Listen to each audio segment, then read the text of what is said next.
So, let me tell you how everything began. My wife, Tessa, and I had been together for quite some time before the real changes kicked in. She received an incredible job offer from a prestigious law firm, like, seriously high-end stuff. We were settled in this quaint little town, and life was decent. I had my job, friends, and family nearby, pretty much the typical setup. But Tessa, oh man, she was always hustling. She constantly talked about climbing the ladder, becoming a partner, and making a name for herself. And of course, I backed her up. What kind of husband wouldn't?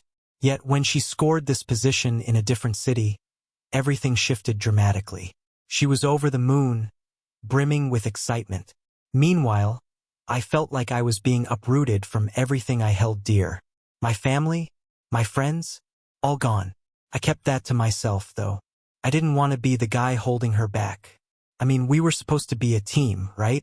At least that's what I believed. So, we packed our bags, left everything behind, and relocated to this bustling city. It was a big place, and honestly, it was intimidating. As soon as we arrived, I felt like I was looking at a stranger. Tessa threw herself into her work, as if she were trying to drown herself in it. Late nights at the office became her norm, always mentioning partners and constantly buried in legal briefs. When I finally saw her at the end of the day, it felt like she was a million miles away from me. In the meantime, I was having a tough time. Finding a job in a new city isn't as simple as people think. I sent out countless applications, went through several interviews, and after what felt like an eternity, I finally snagged a position at a marketing firm. I thought, all right, this might work out. It wasn't my dream job or anything, but it helped cover the bills. The only real problem? My boss, Mark. Mark was a piece of work, to say the least. This guy scrutinized every single thing I did. Nothing was ever satisfactory. He'd call me into his office, look at me with those condescending eyes, and highlight every little flaw. I was trying to make it work, but it was tough, especially when I came home every night to find Tessa thriving in her career while I was stuck with this jerk of a boss. Felt like a cruel joke. And Tessa? She was changing too. First, I brushed it off. I mean, her job was demanding. I got that. She was constantly working late and came home utterly drained. I tried to be understanding, even cooking dinner occasionally, despite my lack of culinary skills. I attempted to engage her in conversation, like we used to, but she just wasn't interested. There were nights she'd come home, eat in silence, and then jump back on her laptop as if I didn't even exist. I kept convincing myself it was just the job. She was under a lot of stress. I mean, she had put in so much effort to reach this point, but something felt off. It wasn't just work that had her distracted. It was as if she was pulling away from me. I could feel it. I'd wake up in the middle of the night to see her on her phone or laptop, typing away, completely ignoring the fact that I was in the same room. Our conversations dwindled. No, scratch that. We barely exchanged words anymore. The woman I married, the one I used to joke with and share everything with, was gradually fading away right in front of my eyes, and I felt utterly helpless to stop it. It felt like this invisible wall was being constructed between us, brick by brick, and I was powerless to break through. The worst part? I couldn't bring myself to say anything. I had no idea what to say. Hey, you're acting distant, and I feel like I'm losing you? That sounded utterly pathetic. So, I bottled it all up, convincing myself I was just overreacting. Maybe I was being paranoid. She was working hard for us, right? For our future? That's what I repeated to myself every single day. But even with all that self-encouragement, I couldn't shake that nagging feeling. I'd lie awake at night, staring at the ceiling, wondering where it all went wrong. We were meant to be a team, yet it felt like I was playing this game all by myself. And then there were the comparisons. Couldn't help it. Tessa was making strides, gaining recognition in her firm, probably catching the eyes of all the right people. And me? I was getting torn apart by Mark every day, barely keeping my head above water. It began to gnaw at me. I was supposed to be happy for her, even proud. But it's hard to feel that way when your own life seems to be crumbling around you. Every time I saw Tessa so focused, so driven, it made me feel insignificant, like I wasn't enough. like I was falling short as a man. And it wasn't her fault, not directly.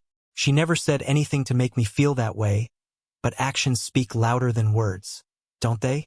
She was laser-focused on her career, while I felt like a mere passenger, hoping to grab a few crumbs of success along the way. There were nights when I contemplated confronting her, sitting her down to discuss what was happening between us. But then I'd see her come home, exhausted and still glued to her laptop, and I'd hesitate. She didn't need more stress. She didn't need to hear me complaining about my feelings when she had deadlines and cases to worry about. So I just let it slide. But inside, it was gnawing at me. I knew something was amiss. I just couldn't pinpoint what. Or maybe I did, but I wasn't ready to confront it yet. Because once you admit something's wrong, it's out in the open. You can't take it back. And that's where I found myself. Stuck in a city I didn't choose, working a job that left me unfulfilled, and watching my wife slowly drift away from me. Yet, despite everything, I was still clinging to a shred of hope. Foolish, right? I held on to the belief that things would eventually improve. Maybe once she settled into her job, we'd find our way back to each other. I thought this was just a temporary phase, that the distance between us would eventually close. Little did I know the worst was still ahead. With the holidays approaching, my company decided to throw one of those big corporate parties, the obligatory end-of-year celebration. Everyone was practically required to bring their spouses. I thought this could be my chance to repair my standing with Mark, my boss. He had been a relentless thorn in my side for months, and I figured that if I could show him I had my life together, he might lighten up on me. Plus, I hoped that having Tessa by my side would offer us a chance to reconnect. Things had been tense at home, and I thought this party could be the perfect opportunity to hit the reset button. Tessa wasn't exactly enthusiastic about attending, though. When I asked her to go, she shot me that look, the one that screamed she was already overwhelmed. She mentioned being swamped at work and facing tight deadlines, which I already knew. She had been glued to her laptop around the clock, and it seemed like our conversations revolved entirely around her cases. Still, I urged her a bit, insisting it would be good for us to get out of the house together. After some hesitation, she finally agreed to join me. Honestly, I felt a wave of relief wash over me. I really needed this. The night of the party arrived, and I was a bundle of nerves. Not about Tessa, but about Mark. That guy had been a nightmare since I started working there, always finding a reason to tear apart my work. I thought if I could just survive the night without him nitpicking everything I did, I'd call it a victory. When we arrived, the venue was packed. People were already tipsy, laughing a little too loudly, and faking smiles for the camera. It was one of those gatherings where everyone pretended to get along because the boss was watching. I grabbed a drink for Tessa and tried to introduce her to some of my coworkers, but she seemed less than interested. I couldn't really blame her. She hardly knew these people, and it wasn't exactly her crowd. Still, I hoped she would loosen up as the night progressed. At one point, I stepped away to grab us some more drinks. I was gone maybe 5 minutes, tops. But when I returned, I saw her standing there, chatting with Mark. I can't explain why, but it immediately made my stomach churn. It wasn't as if they were doing anything inappropriate, just talking. But the way she was smiling at him, laughing at whatever he was saying, didn't sit right with me. I walked over, trying to appear casual, and as soon as I approached, Mark flashed that greasy smile and said, "You've got a wonderful wife, Ethan." It was meant to be a compliment, I suppose, but the way he said it, something felt off. It was like he knew something I didn't. I brushed it aside, though. What could I do? Confront him over a compliment? I smiled, made some small talk, and we moved on. But that feeling lingered with me for the rest of the evening. After the party, things began to shift. For starters, Mark's attitude towards me at work changed completely. The guy who used to criticize every little detail of my work suddenly became my biggest cheerleader. He stopped nitpicking my reports and even started praising my ideas in meetings. It was as if I could do no wrong in his eyes. One day, out of the blue, he called me into his office and offered me a promotion. Just like that, I should have been elated. I should have been celebrating. But instead, I couldn't shake the feeling that something was off. The promotion felt too easy, too convenient. Deep down, I knew I hadn't done anything particularly special to earn it. But instead of digging deeper, I let myself get swept away by the success. After months of busting my ass and feeling like I was drowning in this job, I was finally getting the recognition I craved. For the first time since moving to the city, things appeared to be looking up for me. I convinced myself that I deserved this. I had worked hard, and I had earned it, right? Yet, even as my career soared, my relationship with Tessa continued to spiral downward.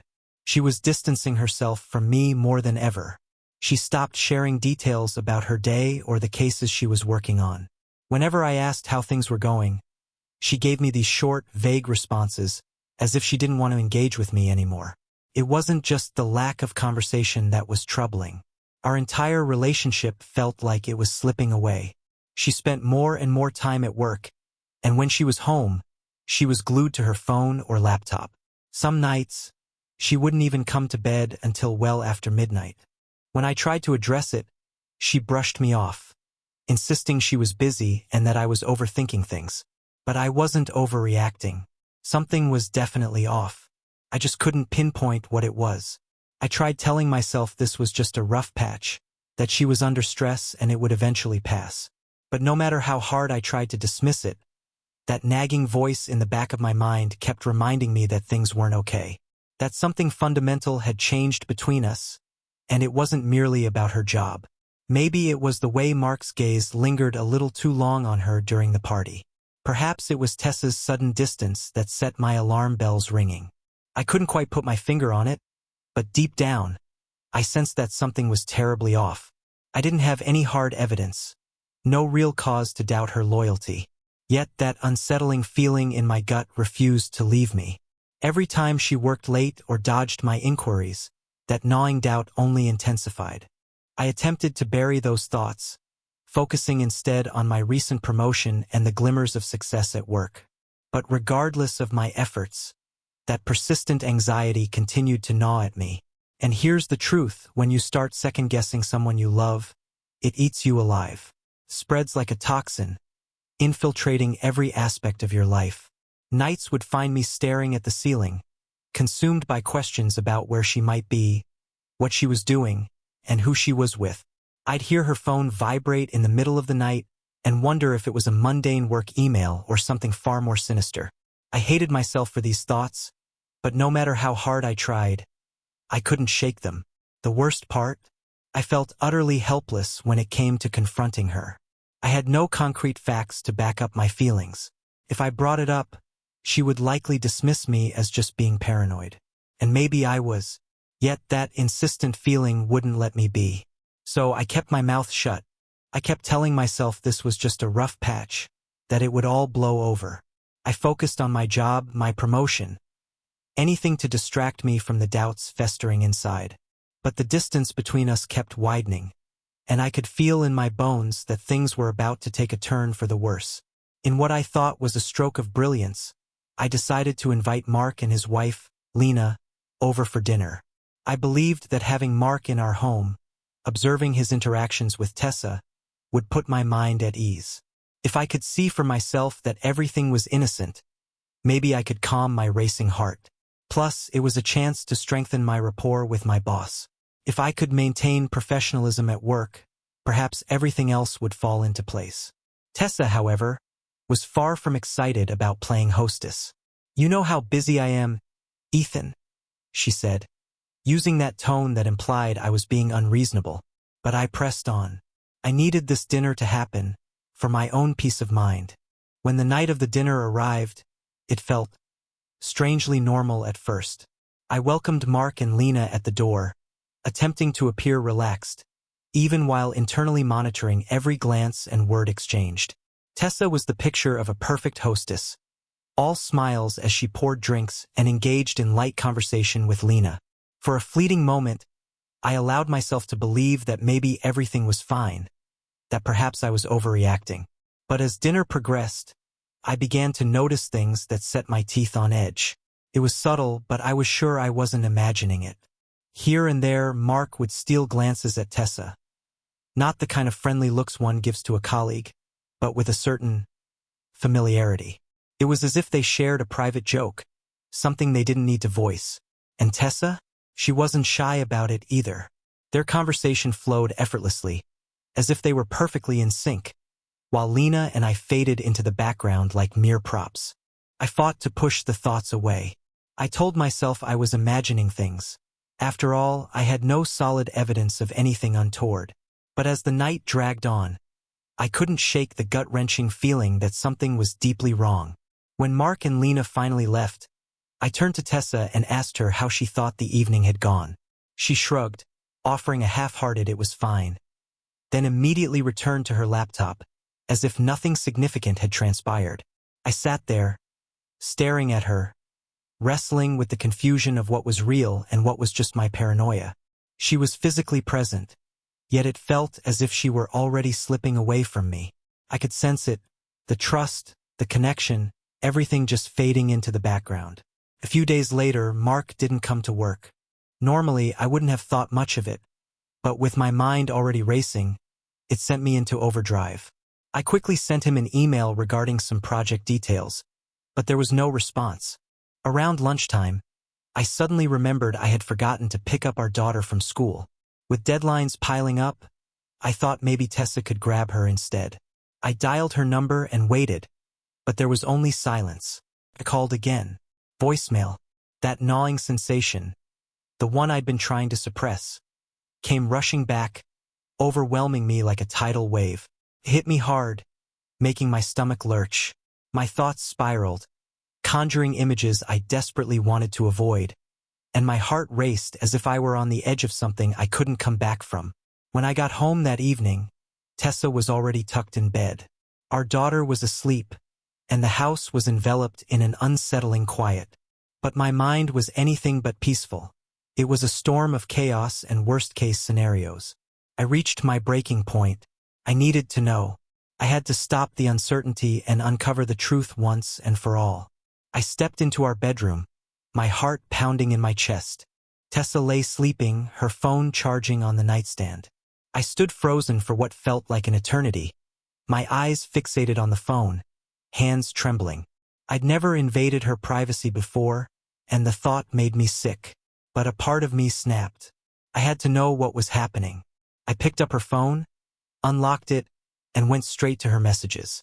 My hands shook so violently that I could barely grip the device. And then I saw it. I felt like I'd been punched in the gut. My breath hitched as I scrolled through the messages between Tessa and Mark. They were flirty, explicit, and downright cruel. This wasn't just casual banter. They were plotting behind my back. Mark had the audacity to refer to me as a loser, as if I were some clueless fool who didn't deserve my own wife. And Tessa? She didn't even defend me. She laughed about it, joking about how easy it was to keep everything hidden from me. Mark bragged about how incredible it felt to be with her, casually mentioning that they needed to be discreet because of the firm, but that it was worth the risk. Tessa responded with emojis and flirty texts, things that made my stomach churn with disgust. In that moment, my world crumbled. It felt like the floor had vanished beneath me, and I was falling, completely helpless. I'd been a fool all along. All those months of doubts I had brushed aside, they were justified. I had been right all along, and now, here was the undeniable proof that the woman I loved, the woman I had sacrificed everything for, had betrayed me in the most gut-wrenching way. I wanted to scream. I wanted to shake her awake and demand the truth. I imagined throwing her phone against the wall, watching it shatter into 1,000 pieces, just like my trust had. But something held me back. Maybe it was shock. Maybe it was the instinct to maintain control. I don't know what it was, but instead of confronting her in that moment, I resolved to play it smart. This wasn't the end. Not by a long shot. I placed her phone back exactly as I found it and quietly left the room. My heart still raced, but now it wasn't just from anger or betrayal. It was something darker, something that whispered, "Don't show your hand just yet." I needed time. I needed a plan. Because if Tessa thought she could get away with this, if Mark believed he could humiliate me without consequences, they were both in for a rude awakening. Back downstairs, My mind whirled with possibilities, plotting my next move. I refused to be the guy they laughed at. I wouldn't be the fool they toyed with. No, I was going to make them regret this. The morning after uncovering the texts, I found myself sitting in the kitchen, staring into my coffee as if it held the answers I desperately sought. My mind raced, contemplating my next steps. Part of me wanted to confront Tessa immediately, to unleash my fury and lay everything bare.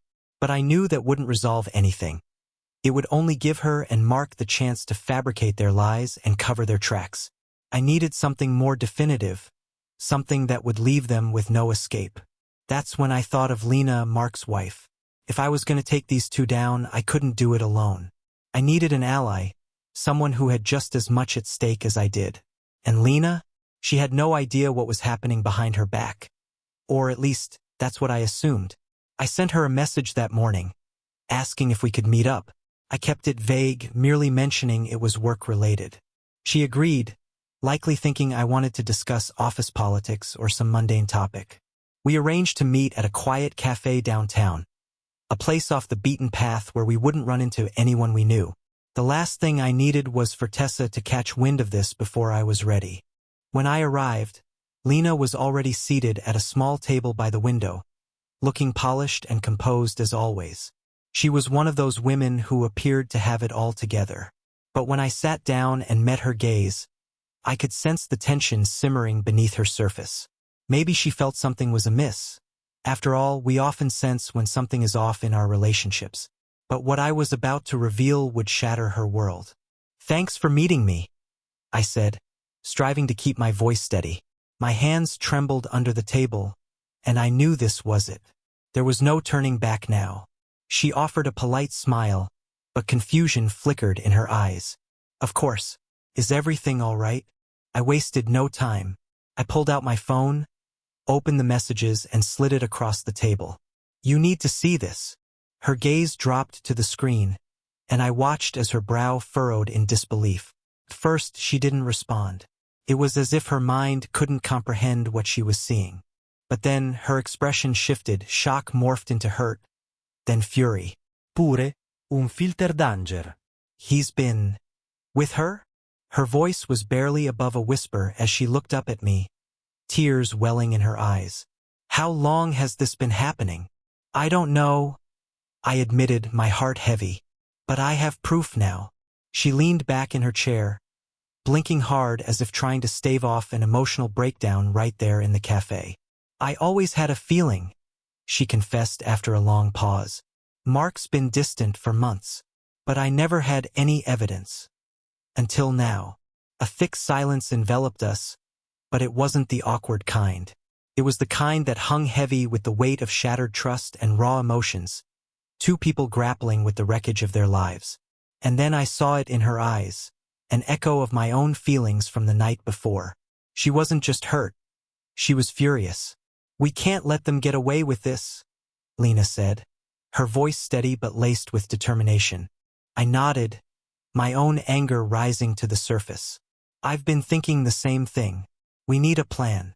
That's when she brought up the idea of hidden cameras. It was brilliant. They thought they were so clever, carrying on their little affair behind our backs. But if we could catch them in the act, we'd have solid proof, something more than just texts. We'd have undeniable evidence. "We'll install cameras in both houses," Lena suggested, her tone sharpening with resolve. "In our bedrooms. That's where they think they're safe, where they think they can hide. We'll catch them red-handed." I was all in. This was no longer just about confronting Tessa. This was about seizing control, making sure they couldn't spin their lies. It wouldn't be easy, but I didn't care. They had humiliated us, betrayed us, and we were going to make sure they faced the consequences. We spent the rest of the day meticulously planning every detail. That afternoon, we went out and bought the cameras, small, discreet, easy to conceal. Lena was focused and calculating as we hashed out our strategy, and I could tell she was just as committed as I was. Perhaps even more so. Later that night, I installed the camera in our bedroom. I felt sick to my stomach doing it, but I knew it was the only way to get the proof I needed. Every fiber of me despised that it had come to this, spying on my own wife in our home, but I had no other choice. I maintained my composure around Tessa, pretending everything was fine, even though I was seething with rage on the inside. The following weeks were among the most agonizing of my life. Every night, I lay in bed, wondering if tonight would be the night they slipped up. I had to act as if nothing was wrong, keeping up the facade while knowing that any moment could bring the final blow to my marriage. Lena and I stayed in touch, sharing small updates, but mostly we waited.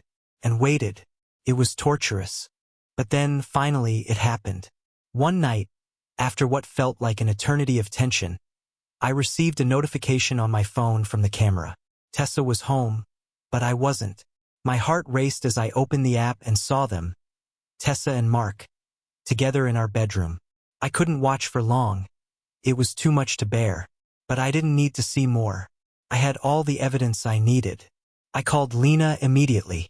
She was already reviewing her own footage, and sure enough, Mark had been at their house that same day, sneaking around in their bedroom with Tessa. It felt almost poetic in a twisted way. We met up the next day at the same cafe, but everything had changed. We were no longer just the betrayed spouses. We were partners in this. We had the proof, and it was time to decide our next move. "I've got the footage," I said, sliding my phone across the table once more. Lena nodded, her expression steely. "So do I. Now what?" I leaned back, taking a deep breath. "Now, we make them regret ever thinking they could get away with this." For hours, we meticulously crafted our plan. There were countless ways this could all go wrong, but at that point, I didn't care. I had passed the point of rational thinking. I craved revenge, and I wanted them to feel every ounce of the pain they had inflicted on us. When we left the cafe that day, we had a clear objective. This wouldn't be pretty, but it was necessary. They had shattered our lives, and now they were going to face the fallout. The hotel room felt cold and sterile, despite being just another bland business suite with neutral decor and the faint scent of fresh linens. I wasn't sure what I had expected when Lena suggested this meeting place, but we both understood it was neutral ground. Our homes were tied to too many emotions, and we needed a space detached from the chaos to think clearly. Lena sat across from me, the weight of our shared betrayal hanging in the air like a dark storm cloud. We had it all now, the footage, the undeniable proof. It was only a matter of time before Tessa and Mark faced the music. Lena poured us both a drink, whiskey, neat. I wasn't much of a drinker, but in that moment, it felt like the only way to escape the reality surrounding us. "To freedom," Lena said, raising her glass, her eyes sparkling with something I hadn't seen before. It wasn't joy or relief. It was something darker, perhaps vindication, but also raw pain. "To freedom," I echoed, though the word felt hollow on my tongue. I wanted out of this mess, out of the betrayal, but the concept of freedom still felt distant. The whiskey burned as it went down, but I hardly noticed. We spent time discussing our plan one last time. The videos would be sent out anonymously, uploaded to a secure site, shared with just the right people. It wouldn't take long for it to spread, and soon, Tessa and Mark's dirty little secret would be out for the world to see. There would be no recovering from this. Their careers, their reputations, everything they had built would come crashing down, just as they had done to us. But as we talked, something began to shift. The whiskey blurred the edges of my thoughts, and I felt the tension between Lena and me evolve. It wasn't just shared anger or a need for revenge anymore. It was something deeper, something primal. We poured ourselves another round of drinks, losing count as we drowned our sorrows in whiskey. I had stopped keeping track, and Lena hadn't bothered either. Both of us were running on fumes. Months of betrayal, humiliation, and simmering frustration bubbling just beneath the surface. The alcohol stripped away our pretenses, leaving us raw and vulnerable. I could see that familiar mix of hurt and anger mirrored in her eyes, and I knew she recognized the same turmoil in mine. At some point, Lena leaned closer. Our knees brushed beneath the table, and I didn't pull back. I knew I should have. Every rational thought in my head screamed for me to create distance, but instead, I remained rooted in place. In that moment, I was consumed by thoughts of all I had lost. The life Tessa had dismantled, how she had turned me into a punchline, how she had willingly chosen someone else. Maybe I deserved a little something for myself, too. Lena lowered her voice, her breath warm against my ear. We've both been through hell, she whispered. Maybe we deserve something better. I was at a loss for words. I couldn't respond.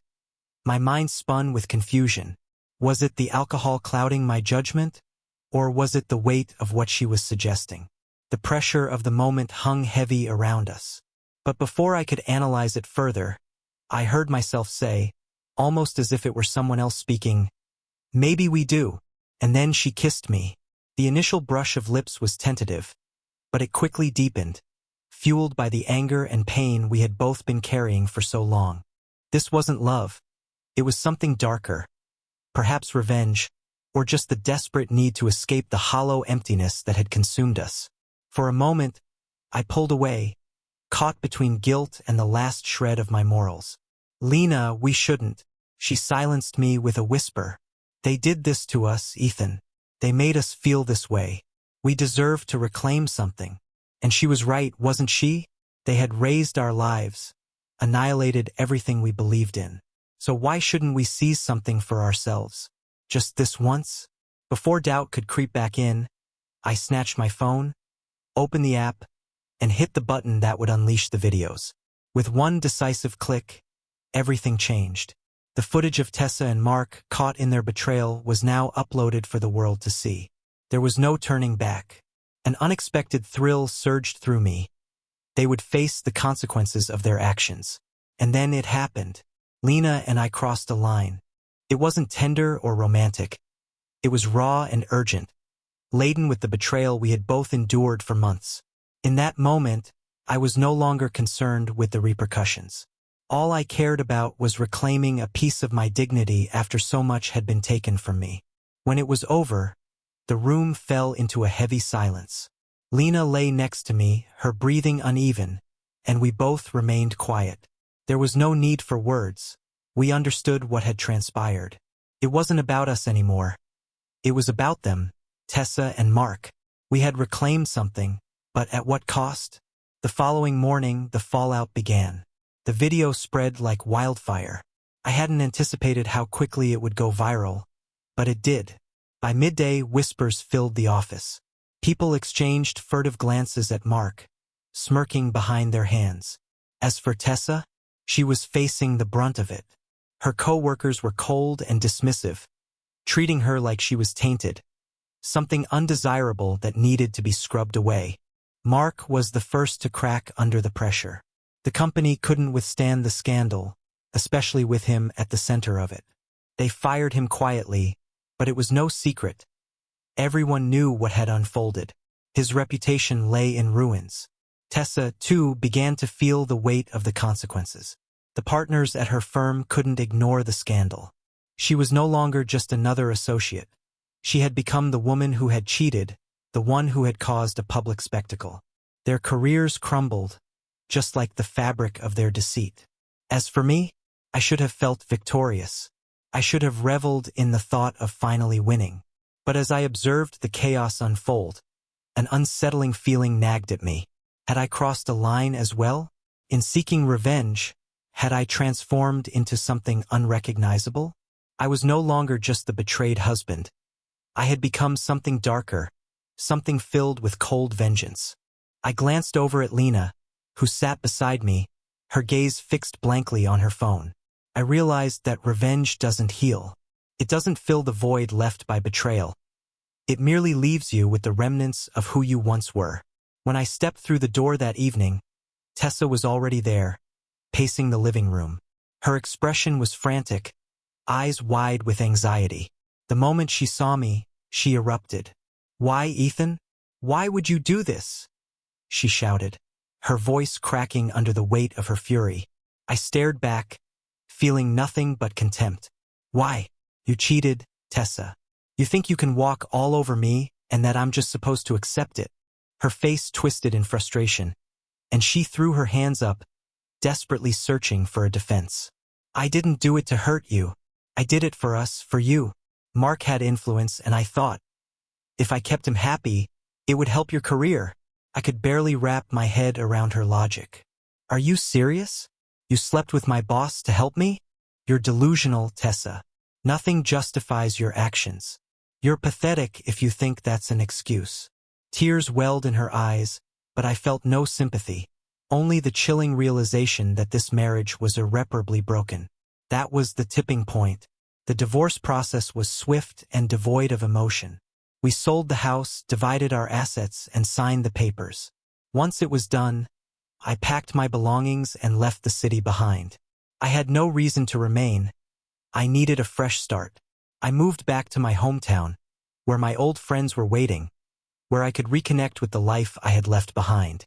Returning to my roots felt like inhaling fresh air after a long period of suffocation. I found my way back to my old job, nothing glamorous, but it was honest work. I fell into a routine, hit the gym again, and started spending quality time with friends. Slowly, I began to rediscover myself. With time, the pain of betrayal faded. The memories of Tessa's infidelity, the humiliation, the anger, they all became less significant. I wasn't bitter anymore. I was ready to move on. I realized that holding on to that pain wouldn't serve me, so I let it go. In this new chapter of my life, I found peace. There were no more secrets, no more lies. I had learned a hard lesson, but it had made me stronger. Tessa was merely a chapter in my past, and I was ready for a new beginning. For the first time in ages, I felt genuinely free.